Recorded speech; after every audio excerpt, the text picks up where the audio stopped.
to everybody. For me, it's really important because I used to be where you're at right now. I used to be in a foster home. I don't know if a lot of people don't know what a foster home is. I used to live in the Bronx, and I thought I never was going to do nothing in my life. I didn't even like it to, not even box. But I used to fight every day in school.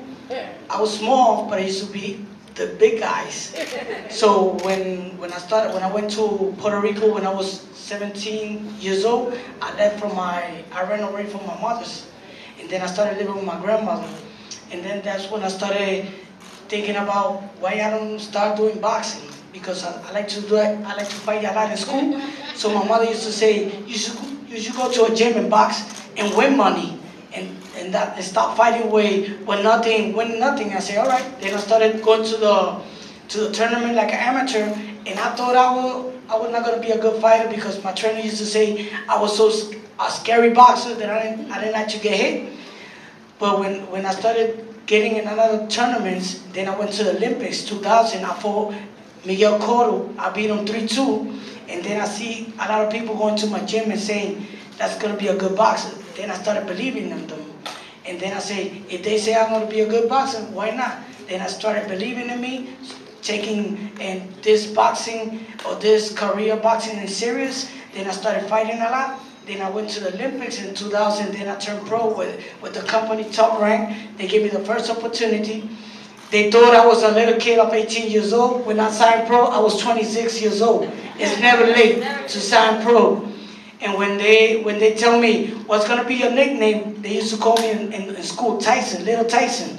And I say, I don't want that name because Mike Tyson got a bad career hitting women or doing things. And then I say, just call me Ivan Calderon. So Mike Tyson, they used to call him Iron Mike Tyson. So that's why my nickname came Iron Boy. So they call me Iron Boy because I had a little face when I was 26 years old. And the Top Rank, they thought it was going to be hard for me to be a world champion because I used to weigh 105 pounds. And then I started showing them that it's never late, that I'm going to show them that they signed a good boxer. And then when I kept on my career, my first opportunity to fight for a world champion, it was when I was 15 and 0. I did my first title fight when I had my 16th fight. Since then on, I did 18 defensive titles. I did 12 of 105, 6 of 108. Right now I got the record in Puerto Rico of more defensive titles of the Puerto Rican guys. And the Hall of Fame of Puerto Rico. And the list of the Hall of Fame of the United States, Canastota, I'm waiting for my turn. So I could tell you guys, it don't matter the height, it don't matter the age, it don't matter the weight. When you think that you could do something, just go and try it, and you will do that. Yeah. So I thought I never was going to be a world champion, not once, twice. I thought I was going to win and lose it, not once, 18 defense. So that's for all my friends here. It feels so good when they give you that first title. When I won my first title, I slept with the belt the whole night.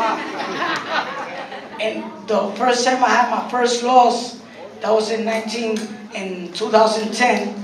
I thought I was so scared because I was going to have my first loss in my house in Puerto Rico in front of my people. And I thought everybody's going to put their hands on me or turn their back on me. But when you're a boxer, this for y'all, when y'all boxers, and y'all will represent, and y'all will be the same way you came, your feet in the floor, the people always going to like you. Win or lose, y'all always going to be their world champion. All right? That's for y'all. So today on, I'm still Puerto Rican boxer, champion, world champion. And right now, she said it. I was a world champion. Now I'm a commentator of boxing. I'm a trainer of this boxers and the other one. And in a few years, I'm going to be with Freddie Roche is the best trainer of Puerto Rico. Thanks. All right, I don't expect y'all to talk as much as he did. You know, I know you're all getting ready to fight, but you talked about becoming a world champion, and that's something that this man right here to my right is trying to do on Saturday night. Jamel Herring is a Marine, He went to Iraq twice, did 2 tours in the Marines, and he's also a professional boxer, and now he's fighting for an opportunity on Saturday night in the main event to win his first world title. So Jamel, if you just tell everybody, a little bit about your journey to get to this point, and how excited you are to be able to fight for the chance to become a world champion on Saturday night. Like I said, he basically covered a lot that I can relate to. I had people actually tell me that I couldn't do this, I couldn't do that. I was small, just like how you pointed out as well. But at the end of the day, I always feel like you're in control of your own destiny. You know what I mean? If you believe in yourself, you won't imagine how much you can accomplish if you just believe in yourself. And like I said, those close to me can tell you all sorts of stories. I wasn't the first pick, or chosen to go to the Olympics. I had a tough road getting to the Olympics, but everybody put in front of me during the Olympic trials back in 2011. I beat them all. Even when I failed to qualify for the Olympics during my first time around, I came back around and I won my first U.S. national title. When they thought again that I was just a fluke, they didn't believe in me. They thought I got lucky the first time around, but I came back around and I beat the best in the country.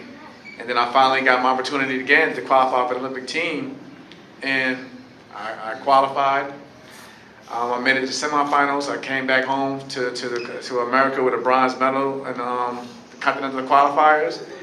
And then after the Olympics and everything, I decided I wanted to basically test my skill limit and see if I could make it in the pros. And even then, I had a lot of ups and downs as well. But here I am now, and like Christina pointed out, I'm headlining on ESPN, which is a big deal. I'm in the main event, and I'm competing for my first world title. So, if I want to leave something when I'm done with boxing, I just want to just share my story and to let those out there know that nothing's impossible, and don't ever believe anyone else who tries to throw their doubt on you, because they may have self-doubt about themselves. Don't take that energy and hold it amongst yourself. So like I said, just here to let you know that anything is possible and dreams do come true. And maybe some of you guys, maybe want to be professional fighters, maybe some of you don't, but kind of the point of the story is take their journey where they've been through, starting in foster care and going through a lot of adversity as a kid, coming from, a not so great area, that if you put your mind to something and you're determined to do something, then you can make it happen, whatever it is, whether it's playing in the NBA, whether it's playing piano, whether it's being an artist. No matter what you do, if you put 100% behind it, you can make things happen, and you too could be back here one day talking to kids. So Jose's been a world champion, you guys. He's been a world champion 2 times. Gardy's going to translate. For those of you that speak Spanish, you'll understand, but I don't, so he's going to translate for me. Jose, just tell the kids, when you accomplished your dream of becoming a world champion, what did it take to get there, and what was that moment like for you?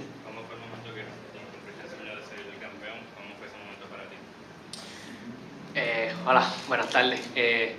Mira, para mí el momento de convertirme en campeón mundial pues fue un sueño hecho realidad, ya que desde que comencé en el boxeo, todo boxeador, todo aquel que se convierte en boxeador, ese es su sueño, convertirse en campeón mundial, y para mí pues fue algo grande completar ese sueño. Así que, pero yo dije, esto no es todo, no solamente convertirme en campeón mundial, quiero seguir hacia adelante y completar las otras metas que tenga. Así que todavía me faltan metas por cumplir y vamos a completarlas. Es un hecho y es lo que quiero hacer. So when I became a champion, it was a dream come true for me, something that I fought for since the very beginning I started boxing. When I became champion, I have other goals, and I still had other goals. I became champion a second time, and now I'm looking to become champion in a third weight class. So even though I accomplished the dream of becoming champion, I still want more, and I still have more goals to go.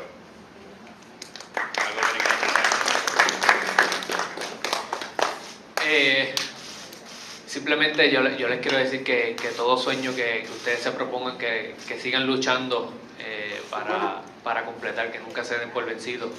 En mi caso, yo nunca fui a mi graduación de cuarto año, ni mi class day, class night, nada de eso, nada de la escuela, porque siempre estaba representando a Puerto Rico, siempre estaba en un avión montado, viajando, todo fue por Puerto Rico, sacrificando todo lo que es el relajo, el vacilón, como decimos nosotros, así que siempre quise ser alguien en Puerto Rico y ahora pues soy alguien en el mundo, así que para mí es bien importante el sacrificio y cumplir todas esas metas que uno se proponga. When you have a lot of dreams, you have to make sacrifices. For me, it wasn't being able to go to all the fun stuff that usually kids do. I was representing Puerto Rico and sacrificing myself to represent the island because I wanted to become someone. I wanted to become someone in boxing in Puerto Rico, and I did that, and I became someone in boxing in the whole world. So you know, nothing is impossible. You have to sacrifice for your dreams.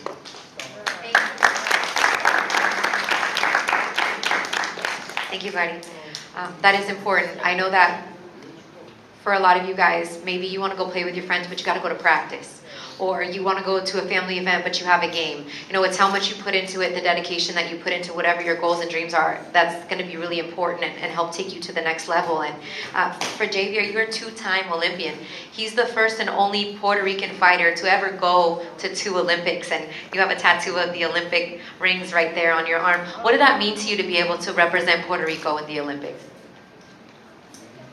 Para mí, representar a Puerto Rico en 2 Olimpiadas fue el sueño más grande que cumplí y ya pasamos esa etapa, ahora estamos aquí como profesional y pues primero yo era un pelotero y a la misma vez boxeador, tuve que apartarme de la pelota por seguir los 2 sueños míos en el boxeo y mi sueño fue ser el primer boxeador en ir a 2 Olimpiadas, lo logré cumplir y ahora estamos aquí en el boxeo profesional con la mejor compañía Torran, bien agradecido y ¿qué les puedo decir?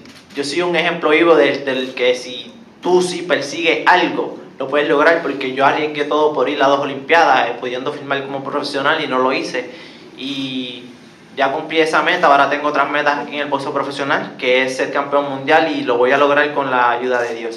Y para todos ustedes, los jóvenes que están aquí presentes, pues yo les diría que se rodeen de buenas personas, que sean ejemplos a seguir, que escuchen los consejos de sus padres y que crean mucho en Dios y nunca se rindan por sus sueños, porque el que logra algo porque puede lograr cualquier cosa con la ayuda de Dios y haciéndole caso a toda su familia y rodeándose de buenas personas, seguir el ejemplo de la gente buena y gente exitosa. Dios los bendiga a todos. So when I became a 2-time Olympian, that was my dream, but now I'm in the pro ranks, trying to accomplish my goal of becoming a world champion. My message to you guys is to never stop chasing your dreams, never quit chasing your dreams. You know, I accomplished my dream of becoming a 2-time Olympian, and I'm after the dream of becoming a world champion. And my message to you guys is to follow the good examples. I'm a plain example. Or if you chase your dreams, you can achieve them. Follow your parents and support yourself with good people around you. And God bless you. Just to remember, you guys are going to maybe ask your parents if you can you guys stay up late, but they're fighting and starting at 10 o'clock. So I don't know if you guys can, it's a Saturday night, maybe your parents will let you guys, stay up late, but make sure you try to check them out so you can say that you've met them. I'm going to move down here as we get started. 2 more, and then if you guys have any questions, like I said, I can come give you the mic and you can ask them questions. But for Chapito, you're from Orlando, where a lot of these kids are from, and maybe they're not too familiar that, there's some good fighters here, good work in the gym. What is it like kind of being a boxer, being from this area that a lot of the kids are from?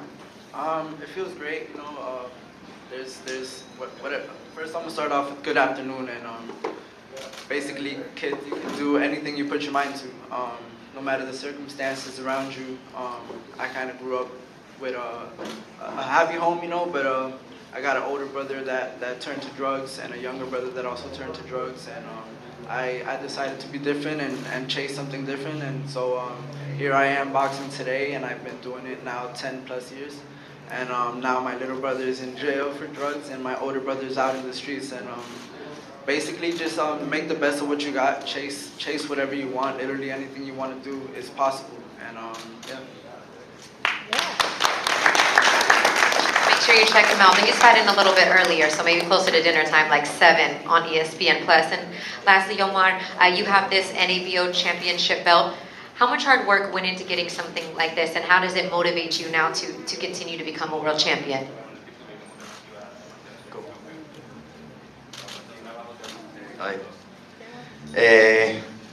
Me costó mucho trabajo. Estoy en este deporte desde los 7 años de edad.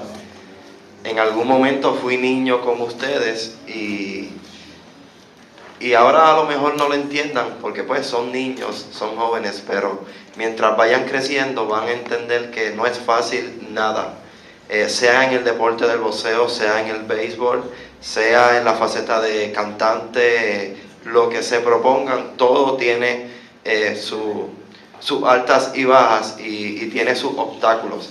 Es solo cuestión de entenderlos y buscar la solución, no se den por vencidos. Ahora pues con este título me siento súper contento, bien honrado de la oportunidad que me dio el WBO, Top Rank y All-Star Boxing de estar aquí con ustedes y en la cartelera. Y nada, vamos a seguir trabajando junto a mi gran entrenador Iván Cardero. So it has been a lot of work to become champion and have this title, but you will understand that everything is hard work. No matter whatever you want to do, if you want to be a baseball player, you want to be a basketball player, you want to be a boxer, everything you're going to do, you have to work hard for it. I've been fighting since I'm 7 years old. So I've been in your place, and right now I'm doing it. I became a champion, and I keep working hard to become a world champion. I'm thankful for the opportunity that the WBO, Top Rank, and All-Star Boxing has given me of being with you guys here, and God bless you all. Before we're gonna do you guys something else?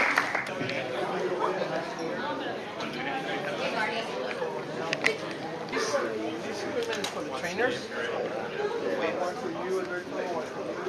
Gracias, man. Okay. Hey, thank you, man. And now we're going to start with the sides.